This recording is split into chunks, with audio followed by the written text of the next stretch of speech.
Hi, we have guests coming in. Thanks for joining us. We'll be starting in a few minutes after more people join.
Hi, thanks for joining us. As folks come in, if you could put your name, pronouns, and any affiliation with the food bank in the chat, that would be great. We'll get started in a few minutes.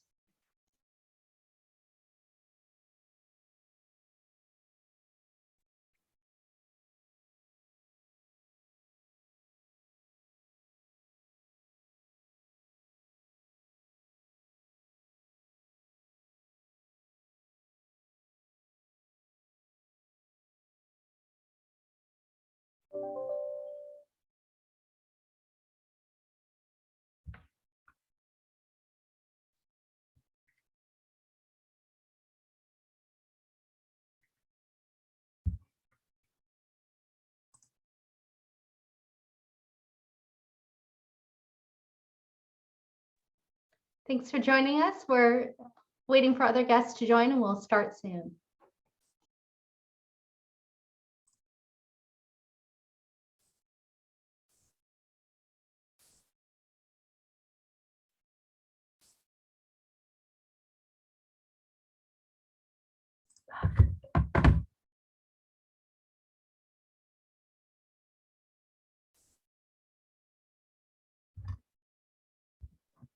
I see some notes about our chat being disabled.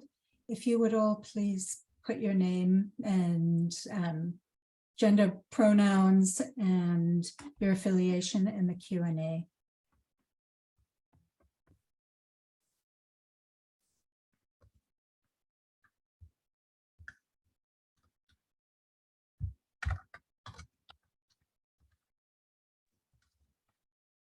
Thanks for joining us. We're about to get started in a few minutes. I just want everyone to know the presentation will be recorded and we'll share it with everyone after, and everyone but the panelists will be muted. So hold tight and we're about to get started.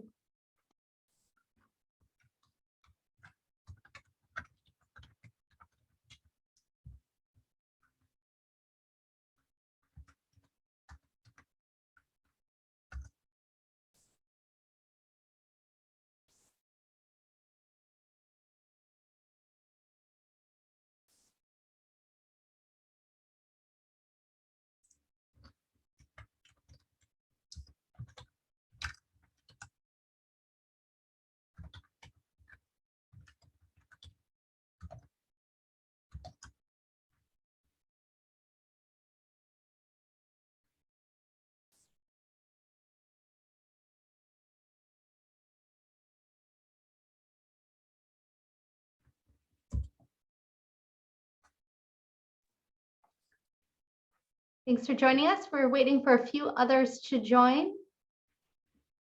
And everyone but panelists are muted, and we will also be recording this webinar to share after.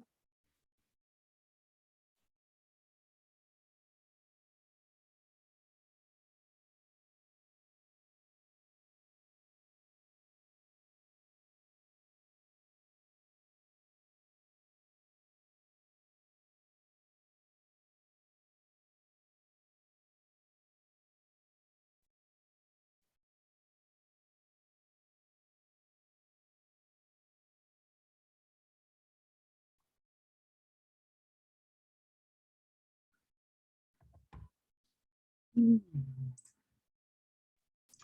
right, thank you for being here today. We're excited to have a conversation with all of you. As I mentioned, we'll be recording today's webinar and sharing it after, and everyone but panelists will be muted. The Q&A will be at the end of our session, and if you'd like to submit a question, click on the Q&A icon in your toolbar, and those will come to the panelists. I also want to hope everyone's okay out there and acknowledge the earthquake that we felt a few minutes ago. And it's timely because one of our topics today will be the food bank's disaster response. So hope everybody is safe. We really appreciate you sharing an hour of your time with us this afternoon, and we want to make this worth your while. My name is Anjali. I'm the Leadership Gifts Manager at ACCFB, and I've also been a food bank advocate and volunteer and board member. And I want to acknowledge that many of you wear many hats in the ways that you serve our community and interact with the food bank. We have a really great audience with us today, and there's a lot of breadth to that audience. We have agency partners, we have food bank staff from ACCFB, California, and Feeding America. We have allied organizations and advocates. There's representation from higher education, government, healthcare. We have donors and volunteers. And we also have communities and households who have been impacted by hunger and poverty. So thanks for being here. We know that ending hunger and poverty is work that's done in coalition and in partnership, and we really value your expertise and your feedback and candor and are looking forward to hearing from you at the end of our presentation today. We're going to be sharing a lot of data, a lot of great data visualization, but we really want to make sure that everyone's grounded in the fact that our work is about people, and we don't want to lose sight of that. So we'll share some human stories as well, in addition to the numbers. So let's start by meeting our panelists today. So we have Reggie Young, our Executive Director. He joined Alameda County Community Food Bank in September of 2021 and brings over 10 years of food banking experience to this role. And Reggie got started as a community organizer, working to bring technology and economic resources to communities in Houston, Texas. And he later was one of 6 people who was chosen for Feeding America's Child Hunger Corps. And after that service term ended, he joined the staff of Houston Food Bank in many roles, including Chief Strategy Officer. Reggie has also served on many boards and advisory councils, including the Root Cause Coalition, Center for Urban Transformation, Urban Harvest, Houston Food System Collaborative, and the City of Houston Mayor's Office of Adult Literacy. We also are joined by Kate Shane, who's our Associate Director of Research at ACCFB, and she's been working for 8 years to advance opportunities for research, mapping, and evaluation to end hunger and equitably distribute resources. Kate also directs our wellness and nutrition programs, including research on health-related programs. And Cam Denny is our research analyst at ACCFB. He is a self-described unabashed map enthusiast, and he uses maps to visualize, analyze, and communicate ACCFB and our partners' impact. He also creates tools and processes to connect people with information. You'll see that in action today. And in addition to his role at the food bank, he teaches courses on geography and geographic information systems, so GIS for all of you in the know. So I will turn it over to Reggie, and he will get us started. Thank you, Anjali, and thank all of you for being here today. When we saw how many people have registered for this discussion, we were both excited, but then also very grateful because we feel as though this is a critically important conversation at this moment. And we really appreciate you all sharing your time with us today. Now, there's a few reasons why we wanted to have this conversation right now. It feels a lot like people are moving away from the issue of hunger and food insecurity since some of the pandemic impacts have felt like it started to wane.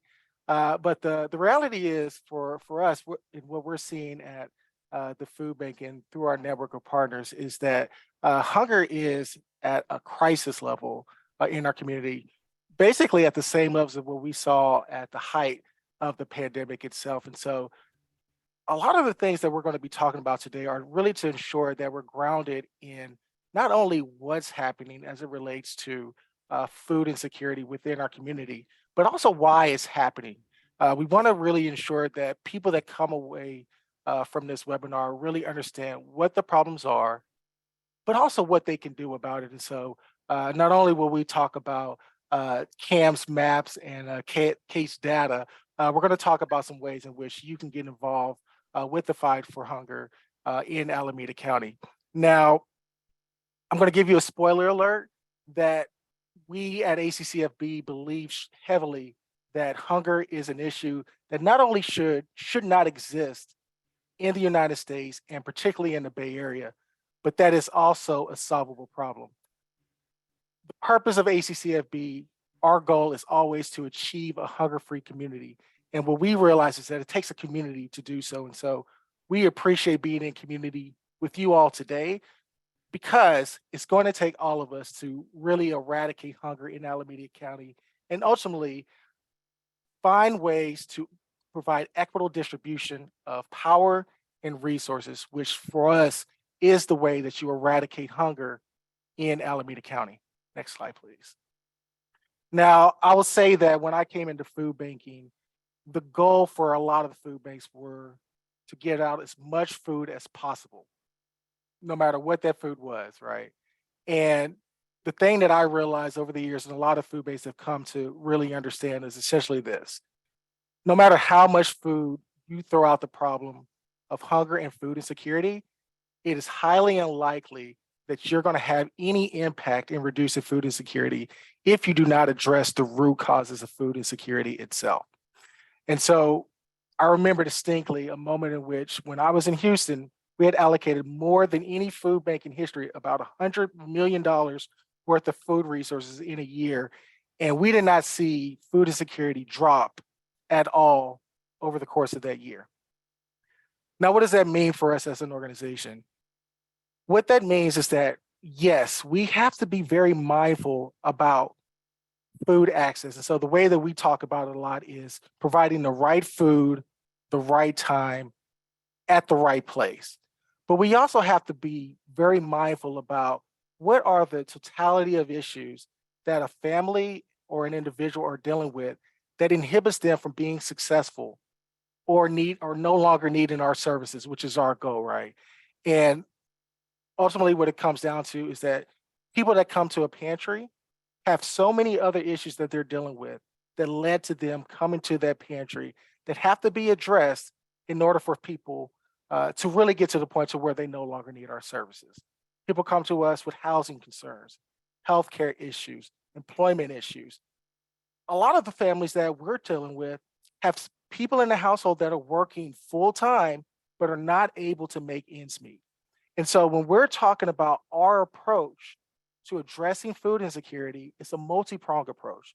We have to improve food access options, but we also have to ensure that we're maximizing public dollars. And we do that through SNAP outreach and really signing up people for programs like CalFresh, right? Formerly known as food stamps. But the other component of that is that we really have to be mindful about the way that we are advocating for the policies, the structures, the budgets that eradicate hunger at its core. What are the systems that are allowing hunger to exist within our community? What are the policies that are allowing hunger to exist in our community? This is the way that we eradicate hunger full time, right? To get rid of it. And it's something that can be done, particularly here in the Bay Area, a place that's known for its ingenuity, its social activism, and being entrepreneurial mindsets, and really being creative in the way that we approach solutions. Now, we're going to go through a lot of data, so I'm going to pass it to Kate for that purpose, but I want you to hold that in your mind as we go through these slides, because although you're seeing a lot of data points, these data points are all tied to people. Every comment that we're going to be making has to be centered in people, because that's what we're trying to work for, trying to ensure that everybody in Alameda County can live the best life that they can thrive in one of the richest places in the country. With that, I'll pass it to Kate. Thank you, Reggie, and good afternoon, everyone. My name is Kate, and I'll be walking you through just the next couple of slides. So We wanted to step back for a minute. We've all been through a lot and one heck of a ride through pandemic and inflation and now a possible looming recession. And we want to set the context for what we see locally. So this chart is showing you trends over time between 2000 and 2018 of national food insecurity and poverty estimates. Food insecurity is in orange and poverty is in green, and you can see the grayed out areas of the Great Recession. Prior to the onset of the pandemic in 2018, about 36 million Americans were estimated to be food insecure. Why show a chart showing food insecurity from the Great Recession just up until the doorstep of the pandemic? Well, as food banks, we see the impact of recessions long after the media stories of rebounded employment levels become stale. We see the impact of eviction moratoriums come to an end years after school districts having enacted safe parking lots for unhoused parents. We see the impact of CalFresh benefits lasting not through the month, even before record levels of inflation. Food banks see the long-term destruction of fire, of floods, of hurricanes, and other natural disasters, really across life course and across generations. And by the onset of the pandemic, food insecurity and poverty had just barely returned to levels prior to the start of the Great Recession. We know that the lowest paid workers are the first to be impacted and the last to be pulled out of recessions. We know that communities of color experience much greater levels of food insecurity and poverty compared to white communities, and are disproportionately impacted by recessions across many different dimensions, and COVID has been no different. This data represents what is very personal. The acute cost means going without food for a meal or even a day so that your kids can eat. It means stretching meals out and never getting enough. It means watering down food. It means buying cheaper food and less nutrient-dense foods over a longer time that also puts you at greater risk of illnesses like diabetes and heart disease. The long-term costs of food insecurity are dignity, pride, ability to work, mental and physical health, and opportunity. We're going to get into food insecurity locally, but we wanted to set the context for the tools, the levers, and the policy solutions that are related to what we see on the ground. Because we do not want to be here 50 years from now distributing the same amount of food we are distributing today. We know that we are not going to solve food insecurity with distribution. And though we are intently focused on maximizing food access on the ground today. Considering that food insecurity and poverty had just barely returned to levels prior to the start of the Great Recession, what do we know this far about the experience of the pandemic? Next slide, please. And what we are trying to solve today and tomorrow, food insecurity, otherwise talked about hunger more generally, at its core is a lack of household resources to be able to afford enough food or quality food. And here you see the change in number of people in the millions in poverty after inclusion of various aid elements from the pandemic. From the chart, you see refundable tax credits, such as the Earned Income Tax Credit and the Child Tax Credit, prevented 9.6 million people from falling into poverty, with half of that progress coming from the expanded Child Tax Credit alone. Combined, both refundable tax credits and stimulus payments kept nearly 19 million people out of poverty. Investments reduce poverty. The federal response to the pandemic was not only large, but also broad in its reach and innovative in its policy approaches.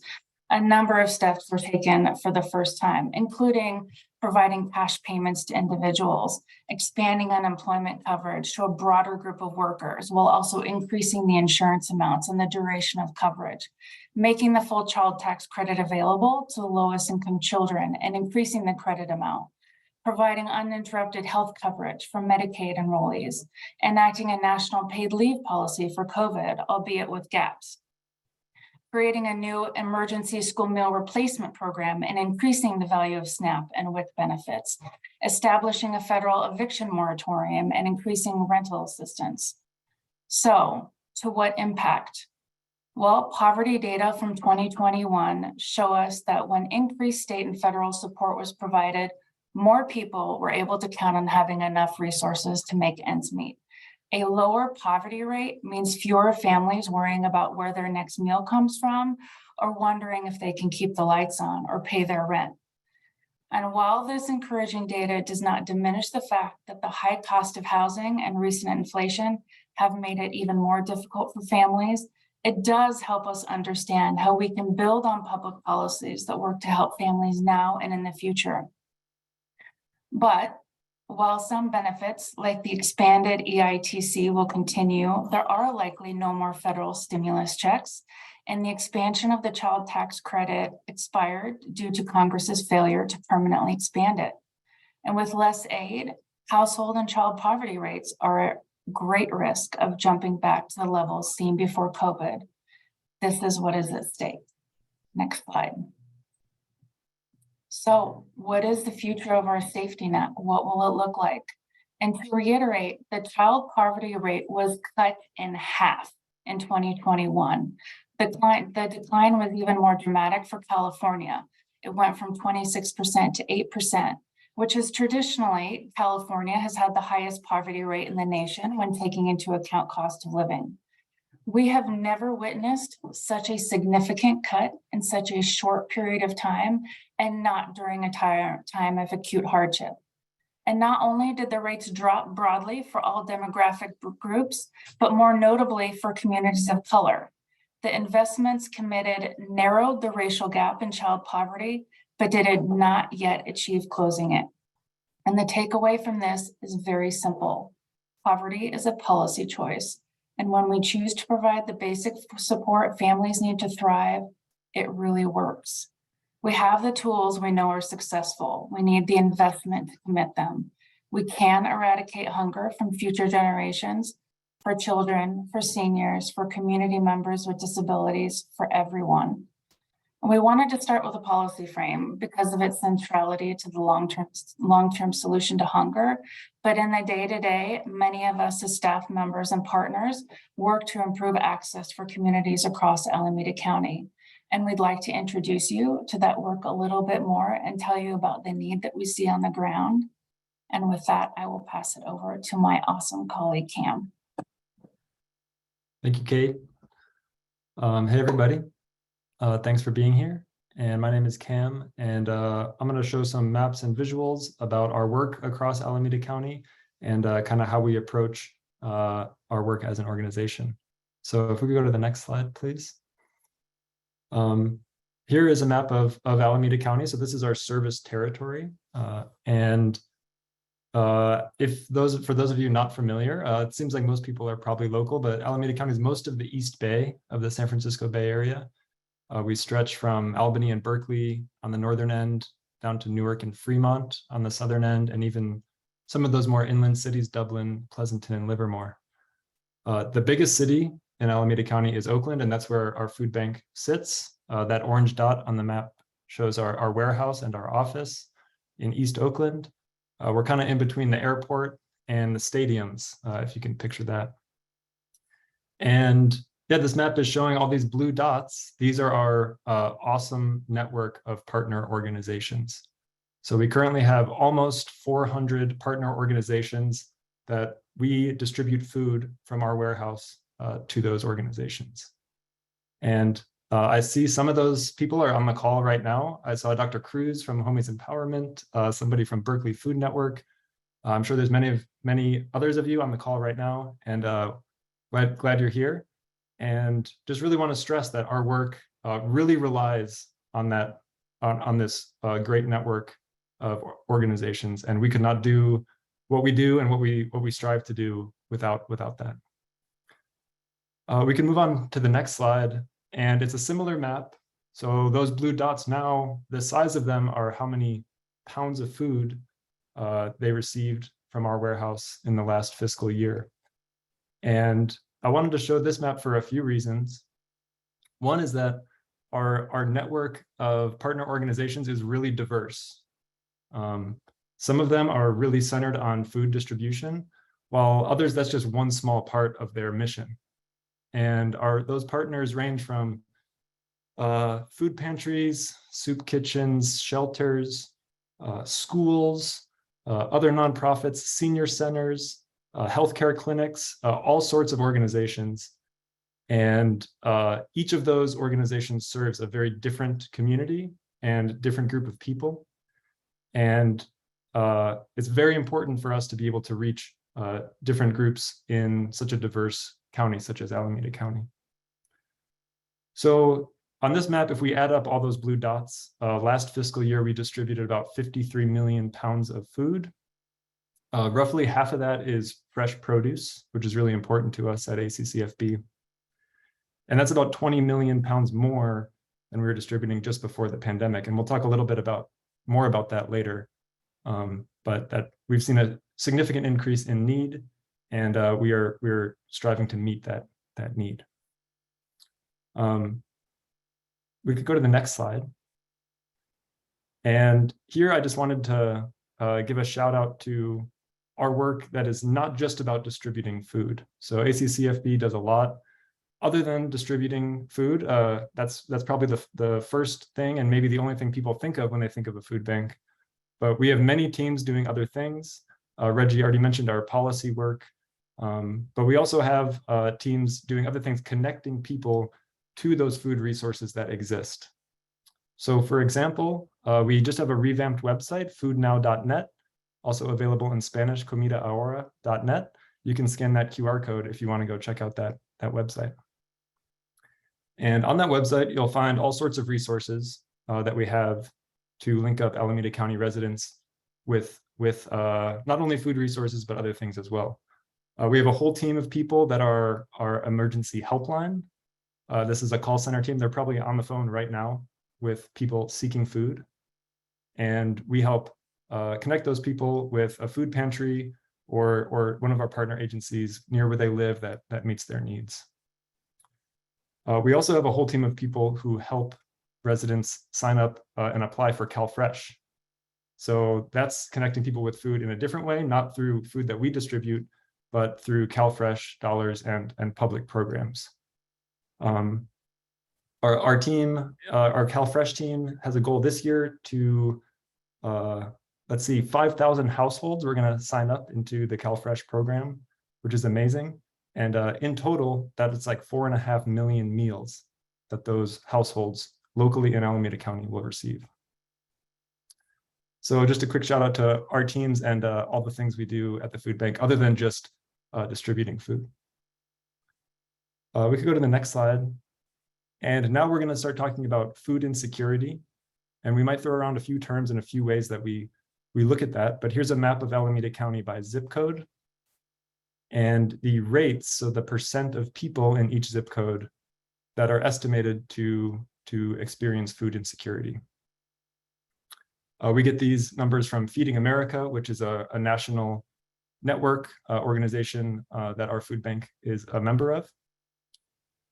And you can see some clear trends. So those darker red colors on this map are where food insecurity rates are the highest. So probably not surprising to many of you that West Oakland, downtown Oakland, East Oakland are some areas with the highest rates.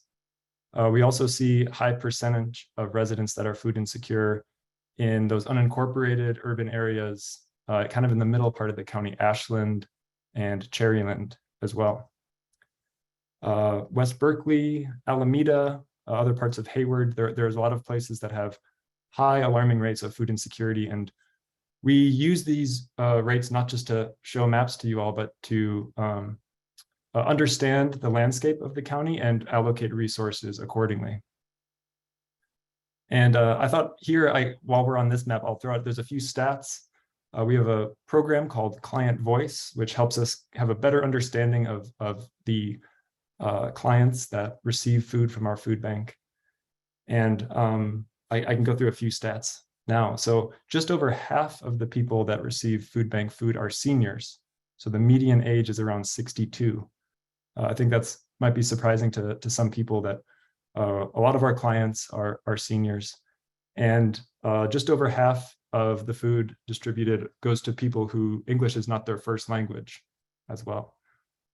So we do what we can to provide support in various languages.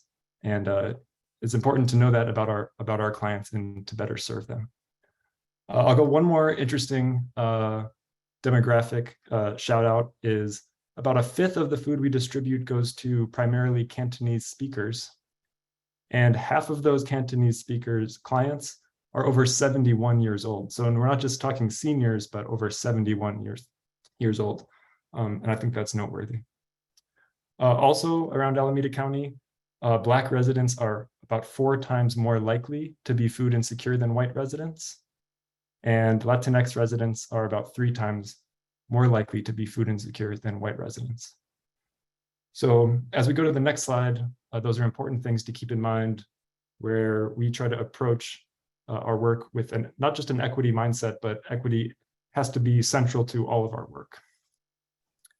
Cam, when you pause just for those of us who maybe aren't familiar with some of these terms or jargon, could you just refresh us on the definition of food insecurity? Sure, and I think Kate on the following slide will talk about that a little bit more. And these numbers that we're looking at are people with what's called very low or low food security. So this is people who are actually sacrificing the amount of food that they eat in a month, or making drastic compromises in their budget for other necessities. There's also a lot of people we serve that are not in such a dire situation, but really benefit from our services. And I think Kate will elaborate more on that on the next slide. But last, this is kind of rounding it out for me. Thank you, Anjali, for that.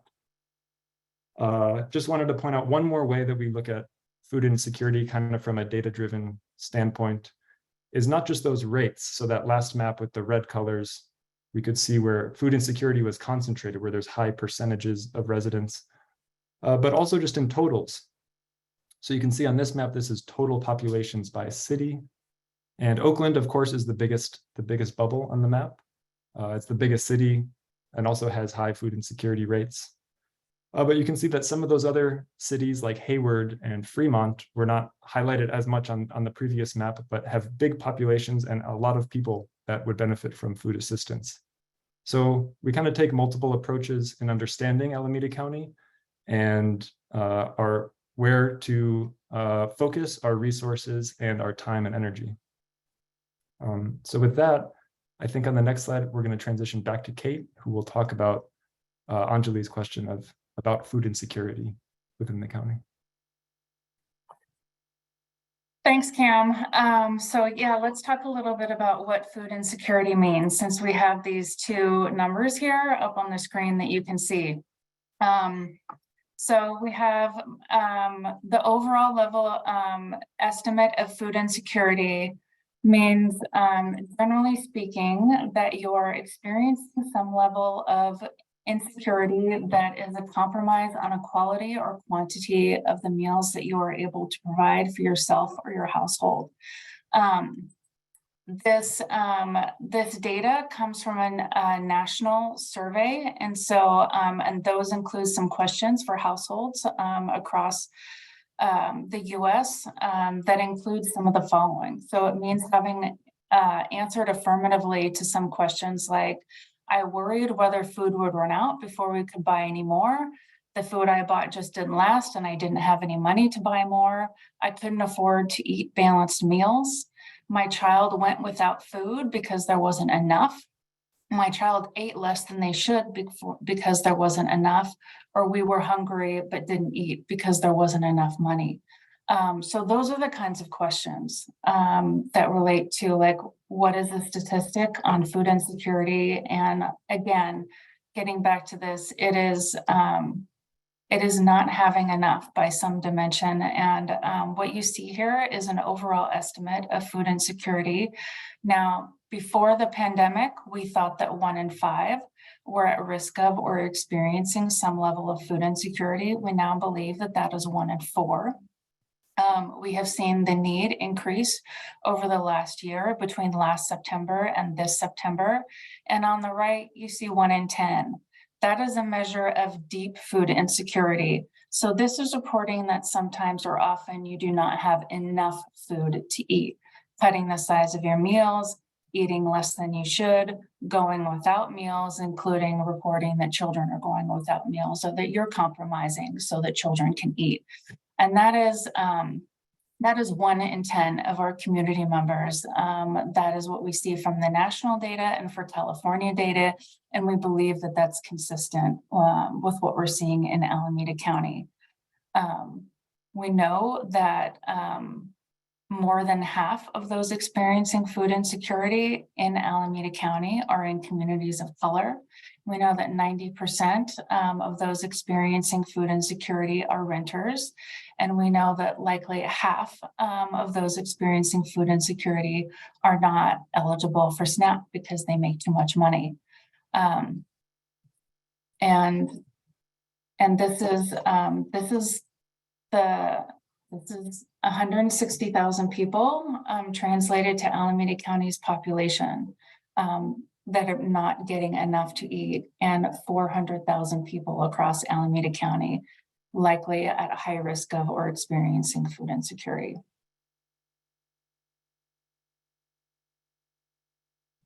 And I think we'll go to the next slide, please.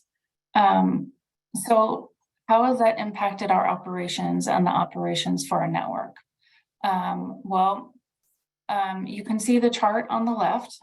We've seen nearly a 60% increase in pounds distributed from the onset of the pandemic, going from roughly about 34 million pounds per year in 2019 to 54 million pounds this year. Our incredible operations and transportation teams, in partnership with our network, continue to provide about 3 to 4 million pounds worth of food every month.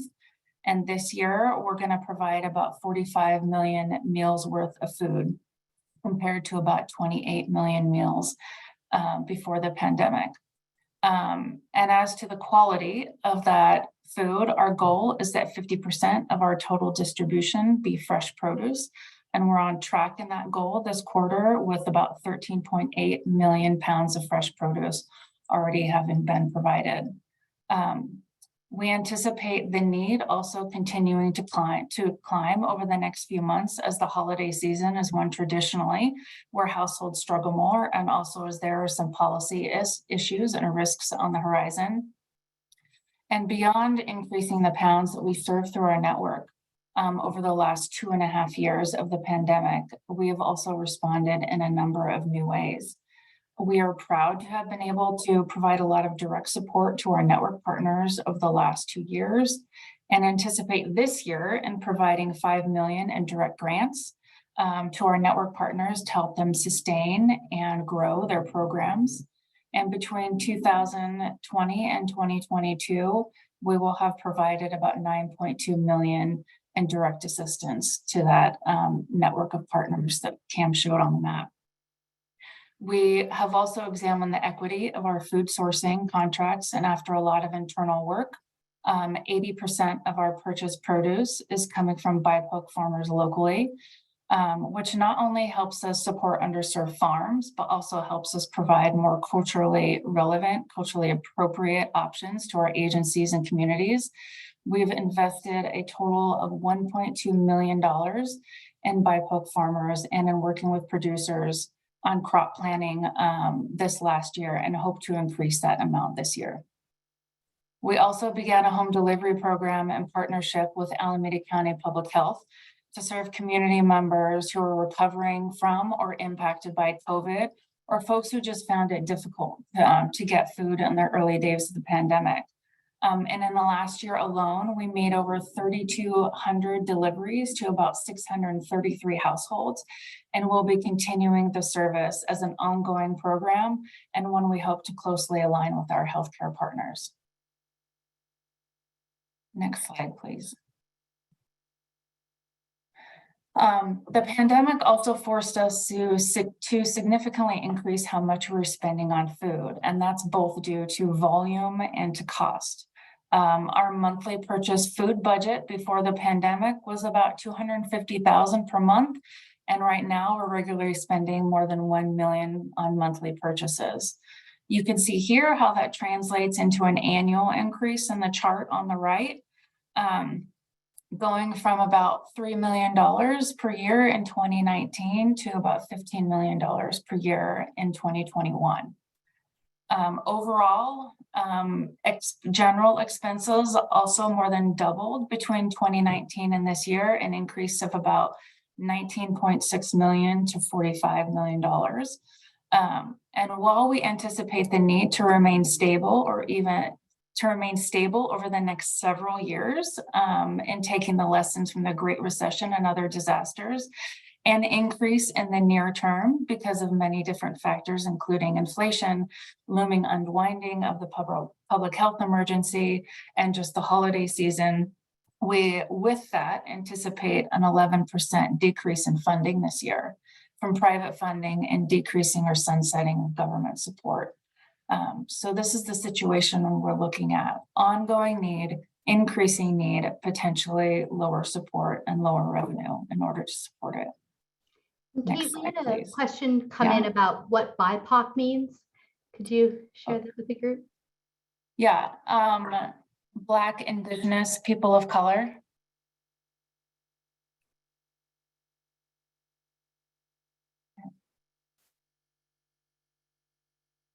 And I think we'll go to the next slide. I'm sure we are all sick of hearing and talking about inflation and seeing the impact just to our daily lives, not to mention the impact to the communities that we serve. And like everything else, inflation is worse for those already struggling to make ends meet because there is far less wiggle room in household budgets. We have seen a nationwide nearly 10% inflation between last September and this September. We've seen the articles about food costs up more than 10%, energy costs up about 20%, shelter up about 6.5%. In June, the national cost of an average price of gasoline crossed the $5 mark for the first time ever. And of course, that was higher in California and where we all live.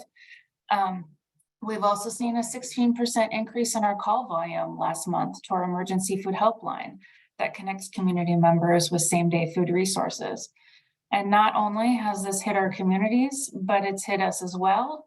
Our distribution numbers have steadily increased from last January. We're seeing significant increases in the cost of food as we prepare to distribute holiday meals. Those costs are up basically across the board, but have more than doubled in some cases, as you can see here with the cost of chicken. And that total cost for the holiday season will about be roughly like 400,000 more this year than last year. We're also experiencing an increase in distribution of about 325,000 pounds between now and this time last year. And I wanted to just highlight a quote here from a community member. Things are a lot more expensive. I've been cutting down on the kinds of foods I buy and sometimes the amount. Things are much better now, but I've had a few months where I just didn't have enough money to go shopping. In connection with this, I also want to say that the rates of deep food insecurity have edged up between last September and this September nationwide and in California for all households and households with children. And the differences and the racial gap that we talked about between poverty is just as stark for deep food insecurity rates. The rates of deep food insecurity in communities of color are about 2 to 3 times higher than rates for white communities. Right now, 1 in 4 Black households is estimated to experience deep food insecurity, and 1 in 5 Hispanic households may be going hungry. And I also want to say that with inflation, private businesses have the option to pass costs on to consumers, and ACCFB, obviously cannot do that. Our food is provided free of charge, and we're absorbing these costs on behalf of our network partners. And I wanted to show one more map before we transition. If we could go to the next slide. There are lots of other underlying persistent issues that impact our work on the day-to-day, like wealth inequity, housing burden, and homelessness, and many other issues. This map is showing median household income by census tract across Alameda County. And you can see the legend at left that the census tracts with the lowest income, lowest median income are less than $20,000 per year. And the highest median income tracts are as high as $250,000 per year. We saw earlier rates of food insecurity in this presentation. This map and the meaning you can take from it probably does not stand apart from other data we could display here. Poverty rates, risk of gentrification, health outcomes, housing burden, neighborhood opportunity. So here is both a question and a challenge. The California Department of Finance estimates that personal income existing in Alameda County will grow from the year 2015 with $94.4 billion to a whopping $284.1 billion in the year 2040. And when we arrive in the year 2040 and have more than doubled the personal income in the county since 2015, how will that wealth be distributed? And what will this map look like then? Will it look like more of the same that we see here? Or will we see improvement in redistributing power and resources more equitably? Wealth is health. And so how do we create a more equitable Alameda County? And with that, I think I'm going to pass it back to Reggie to talk about what we are doing in that vein. Thank you, Kate, and also Cam as well. And I'll be sure to go through this really quickly so that we can get to some of the questions. But I did want to emphasize one thing specifically. So we were founded by our network of partners back in 1985. And so when we talk about a movement, we talk about our work in collaboration with our partners, our donors, our supporters, our volunteers. And we need you to donate. We need you to volunteer both at the food bank and with our partners as well. But if there's one thing that you leave this conversation with, is that on November 8th, please go vote. As we say, hunger is always on the ballot. We cannot allow any time to allow our voice to be heard, to be let go. And I'll say, I came here from Texas. You make it very easy in California to vote. Please go to do so. Now, when we talk about the types of initiatives that we advocate for, we tie those into a lot of different things. One is increasing food access. And so some of the things that you're seeing on the screen in front of you are, how do you expand SNAP access? How do you reduce barriers to programs like universal school meals? How do you reduce barriers to SNAP applications? And this is a component of the things that we advocate for. We also are advocating for things that I like to call food adjacent, right? So these are the other basic needs that people need to be successful within our communities. And so when you see things like we are advocating for ensuring ending homelessness within our community and affordable housing in our community, we see that as directly linked to a person's ability to be food secure within our community. Now, Kate just mentioned specifically around the wealth gap that's continuously growing within our community. And we started off with this. Equitable allocation of resources, power, money, food is critical to this work. And so we also are looking at things like equitable tax policies, but then also literally democracy itself. How do we ensure that people's voices are heard in a way that allows what they want to accomplish to be seen in the policies, in the programs, in the initiatives that we're doing on an ongoing basis? Next slide, please. Now, we wanted to leave, before we go into the question section, with a quote from one of our community members. One of our neighbors said this: "I've gone a week without eating to make sure my children can eat. I know people who go through that now. I can't cut into my rent money because I don't want to be on the street. So I'm going to drink water until I'm full, and that'll be the end of it. It's very hard in California, especially for Black and Latino community, to have enough just to sustain. There are not a lot of good paying jobs around that have hours where we can work and have access to affordable childcare. We don't have family members lined up waiting to watch our children. It's really tough. You don't want to put that burden on someone else to watch your kids, to go work at a piece of a job, to go get a little bit of nothing. Now, one of the things that we say in our space is that charity is not the solution to injustice. We are not going to food bank ourselves out of this issue. We're not going to find a way out of the solution with just charity. This has to be a collaborative effort. And quite frankly, for us, hunger is literally a policy choice. We've seen from things like child tax credits, we've seen from reducing barriers to accessing SNAP and CalFresh, that you can not only meet the needs of people as it relates to food, but you can also reduce food insecurity in communities as well. This is what we're working towards. We need your help in doing so. Thank you for being in community with us. And with that, I'll pass it back to Anjali so we can go to questions. All right, well, thank you for the great information and the participation with your questions. I will dive in, and if we don't have time to get all the questions live, we will follow up with you individually. So I wanted to start with an observation that we saw from some of the guests in the questions. People observed that the map of food insecurity looks a lot like other maps, like redlining, like Alameda County's mortality map.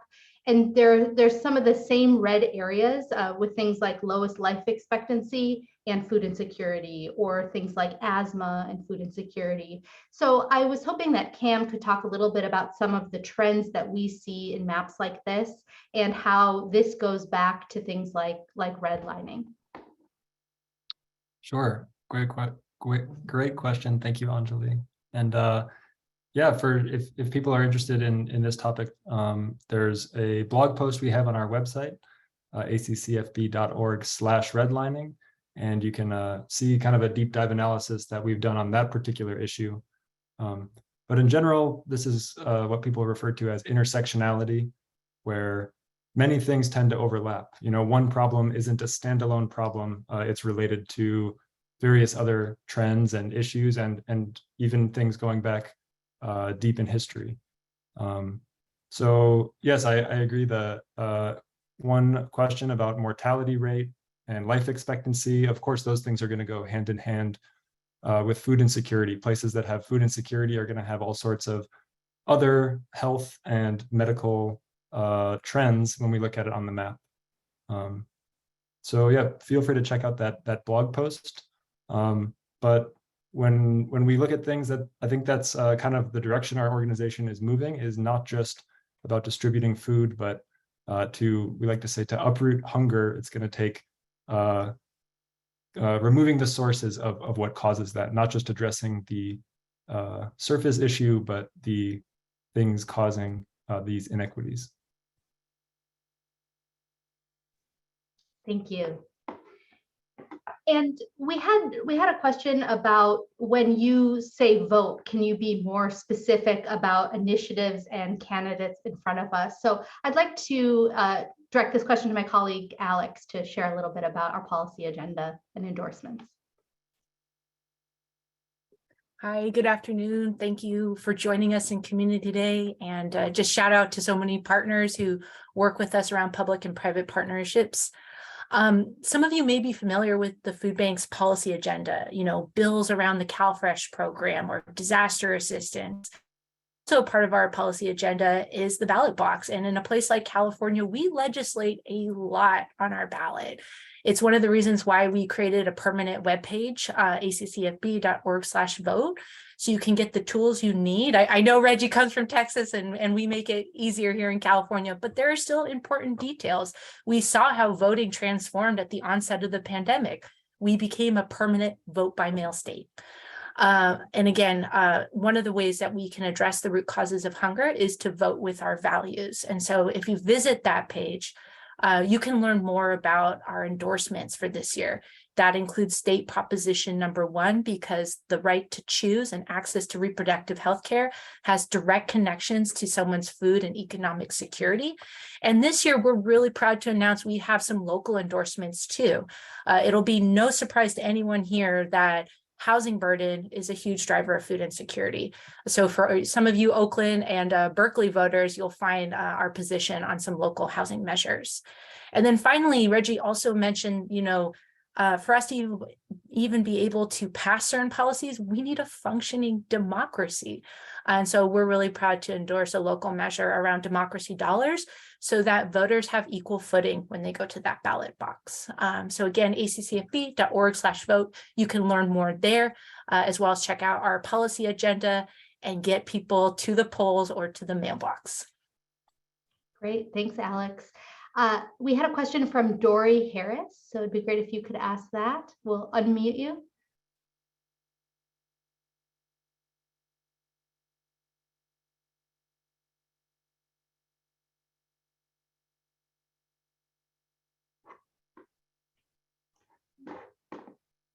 That My our- apologies, I can't make it happen. Okay, so The Dory, voice from beyond. if you could type the question in the chat, if you're able to do that, that would be great, and then we can try to get around the muting thing and answer it that way.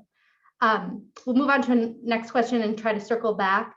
This question is for Kate. We had a question about 400,000 Alameda County residents experiencing food insecurity. Do we know how many of these 400,000 people are receiving support from ACCFB, and how many people are accessing food at least once during the year?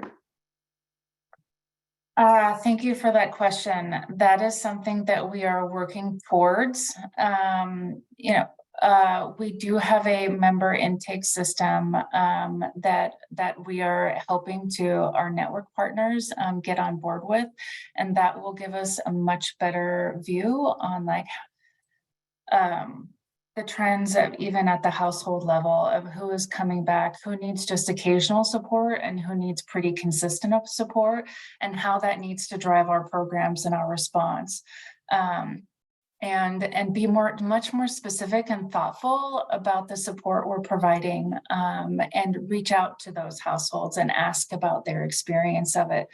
But we don't have like a good estimate on that right now, and I'm sorry, but, and that's a gap, and that's something that we're working towards. Thanks, Kate. The next question is for Liz Gomez, our Chief Impact Officer. A few people have asked about our agency partner network, and particularly if we're accepting new members and the process to apply.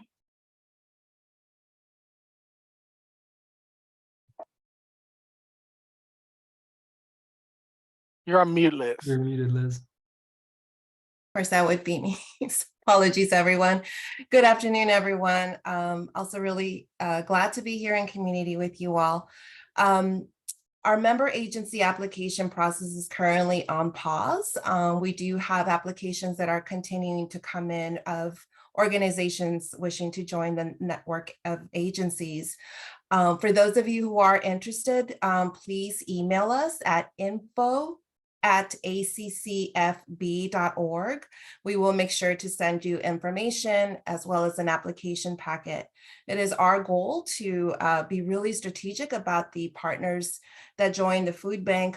We really want to ensure that gaps in service are met. Really looking forward to having new partners who would join who are willing to distribute food during hours that our network is currently not serving as much. So a lot of thinking going into that. We do hope to open the application process at the beginning of the year. Please do let us know if you're interested. That's info@accfb.org. Thank you. Thanks, Liz. And we'll do one more question. This is for Eric, our VP of Operations. A few people asked about prepared food, if that's something we take. So I was wondering, Eric, if you could cover that and how we accept food in general. Yeah, you bet. And good afternoon, everybody. We do accept prepared food as long as it's packaged in a way that has the label on it with all the ingredients. We don't distribute hot meals through the food bank. Some of our partners do. But it has to be, again, labeled correctly, have the ingredient label. And then obviously it needs to go through the cold chain process. So as long as it's been kept at temperature all the way through. So sometimes we get stuff frozen, sometimes we get it, through our various food recovery partners and different folks.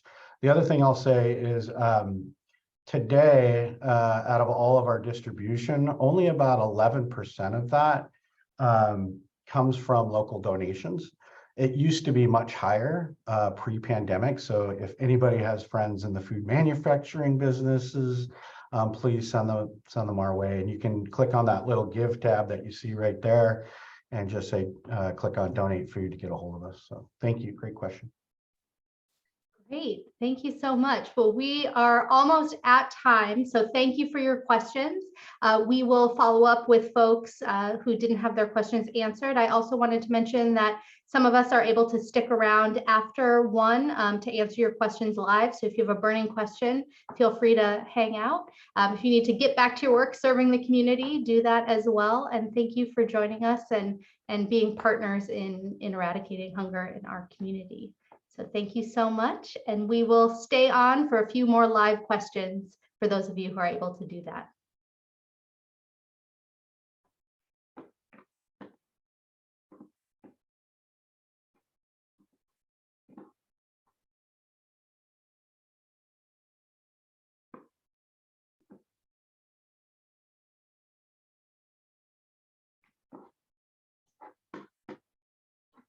And if you are trying to unmute and having trouble, feel free to use that Q&A function and we can see the questions as well.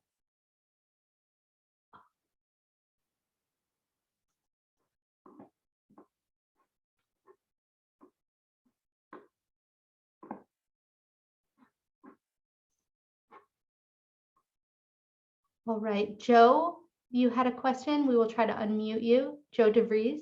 Hey, thank you. Can you hear me now? Yeah, we can hear you. Thanks. Great. Yeah, I was just trying to type my question. I would love to have you guys present this to the city council. In fact, I'm in the middle of emailing Alex and Eric. I guess the question is, what's the local ask? I mean, I give you guys 20 bucks out of every paycheck.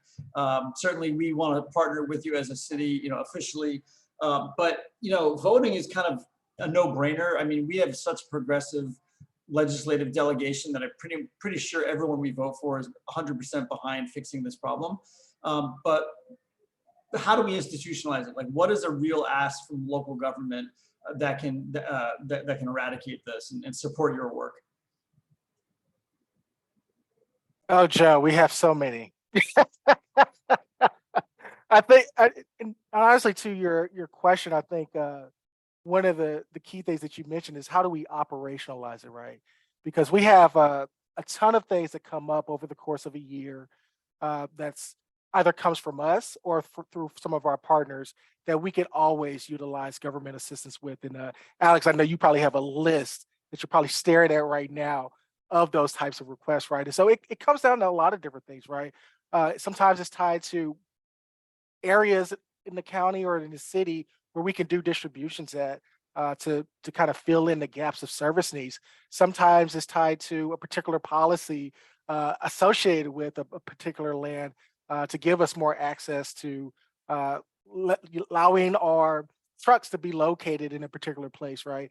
But there's a ton of different things that we see on an ongoing basis. And so I feel like if we had the communication channel and where we could be able to provide those on an ongoing basis and that you all can ask us questions and get insights into what those things are and when they come up, I feel like would be an incredible step for us in regards to ensuring that we are able to operationalize those requests in a way that can be acted on, but also even for us, knowing what isn't feasible and why at certain times. Because one of the things I didn't get to mention in our conversation today was that, in some of the conversations I have with our neighbors, when I say, oh, you know what, we're wanting to do this thing, they're like, who do I need to call to make that happen, right? And so we have in my mind, that's extremely phenomenal, right? Because we have a base here of people who are supporting us in some ways, but also even people who are receiving our product, who are really motivated to ensure that we're taking care of Oakland and its residents and the county at large in really impactful ways. And so we want to be able to share that on an ongoing basis at the city level, at the county level, even at the state level, right? And we're open to doing so. Alice, I'll pass it to you because I know you probably have. I want this. Well, the first thing I want is to have Joe accept a lot of thank yous. For those of you on the call, Joe is one of the first people I gave a ring to when the world literally was shutting down, and that included city facilities in March of 2020. And so I just really want to honor our relationships in government. We're all people at the end of the day.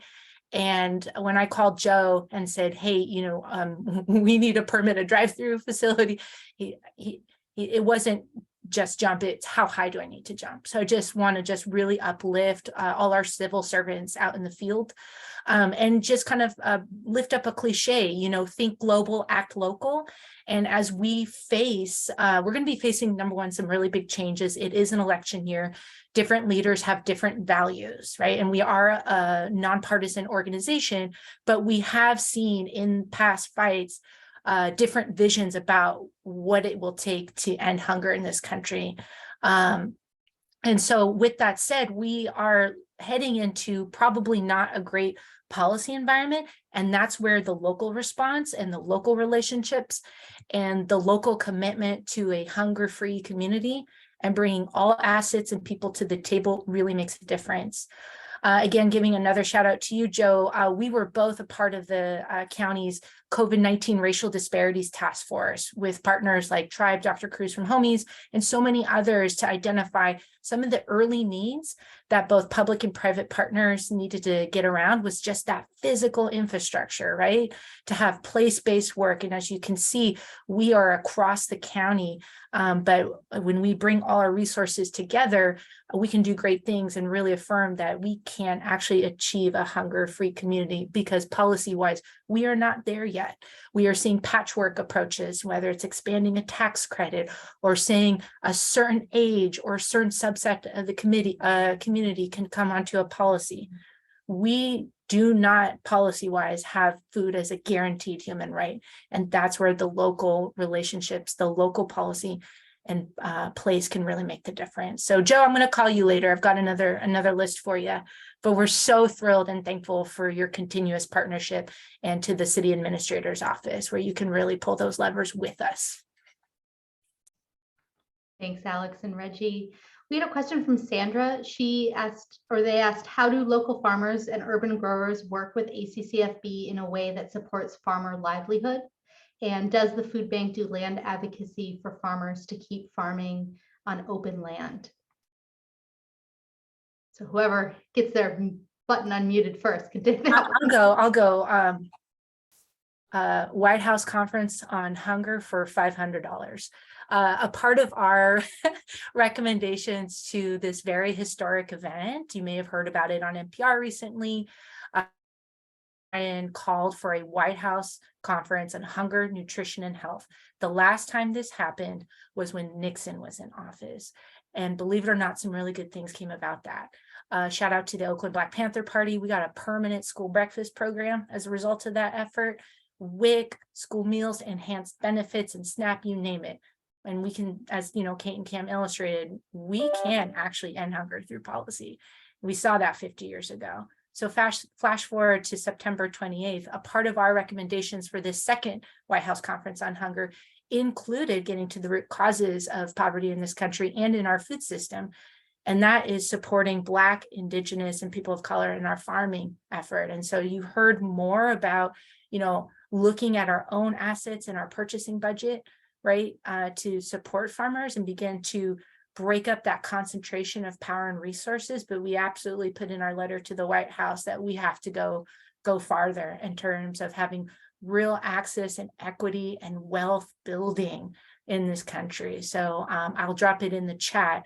It doesn't explicitly name land, but it names the origins of why this inequity in our food system began in the first place. Thanks, Alex. Eric, do you have anything you'd like to add to that in terms of work with local farmers? Yeah, so just to say that our strategic partner framework, which was mentioned about the dollars that we're spending with local BIPOC farmers. And basically what we did is we took a look at, where our dollars were going. Dean Hassan and I were talking about how can we operationalize equity, right? So it's not so ambiguous, but it's actually something that people can see inside and outside the organization. And so we looked at the low-hanging fruit, pun intended, basically the farmers. Where are we getting that produce that we're buying outside of the food that we get from California Association of Food Banks? And in doing so, we realized that basically very, very little, almost $0 were going to BIPOC farmers. So we got a team together at the food bank to really think that through. We came up with some core values. A lot of this is about that redistribution of power and wealth, but there's a bunch of other gains to this, right? There's resiliency, there's local food economy, there's a lot of other things that happen with this, and so yeah, as a result, we were able to spend about $1.2 million, or 80% of what we spend on produce with Black and brown farmers. Not all local, but trying to get them as local as possible. And then just one other addition to that, one of the groups that we work with quite often is called Slava Grocers, and they are all about getting fresh produce into corner markets where there's food deserts or folks have to go miles to go find fresh produce.